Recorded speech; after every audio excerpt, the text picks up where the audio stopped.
রানী বই পড়তে খুবই ভালোবাসতো। সে প্রতিনিয়ত নানা রকম বই পড়তো।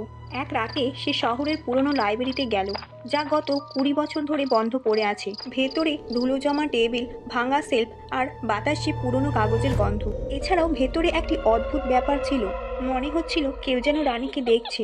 রানী দেখলো লাইব্রেরির মাঝখানে টেবিলের ওপর একটি বই রাখা ছিল। বইটির ওপরের পাতায় লেখা আছে ব্ল্যাক ম্যাজিক। রানী কৌতূহল ও ভয়ে সেই বইটা ছুঁতেই তার শরীরের ভেতর দিয়ে যেন বিদ্যুতের ঝলকা বয়ে গেল। ঠিক তখনই লাইব্রেরির সমস্ত দরজা জোরে জোরে বন্ধ হয়ে গেল। রানী কি পারবে লাইব্রেরি থেকে বেরোতে? জানতে চাইলে সঙ্গে থাকো। লাইব্রেরি রহস্যের সেকেন্ড পার্ট। রানী বই পড়ছিল, হঠাৎই দরজায় শব্দ হলো। রানী দেখলো ওপর থেকে একটি সাদা আলো নিচে আসছে এবং কিছুক্ষণের মধ্যেই রানী নিজেকে একটি অন্য জগতে দেখতে পেল। রানী ভেতরে গেল, দেখলো চারিদিকে ডাইনির আবির্ভাব। এছাড়াও সে দেখলো আরো মেয়ে সেখানে বন্দি আছে, আর ডাইনিরা সেই মেয়েদেরকে নিজেদের মতো বানাচ্ছে। রানী ঠিক করলো সে এদেরকে বের করবে, কিন্তু কিছুতেই সে বুঝে উঠতে পারছিল না। এদিকে রানীর চেহারার পরিবর্তন ঘটেছে।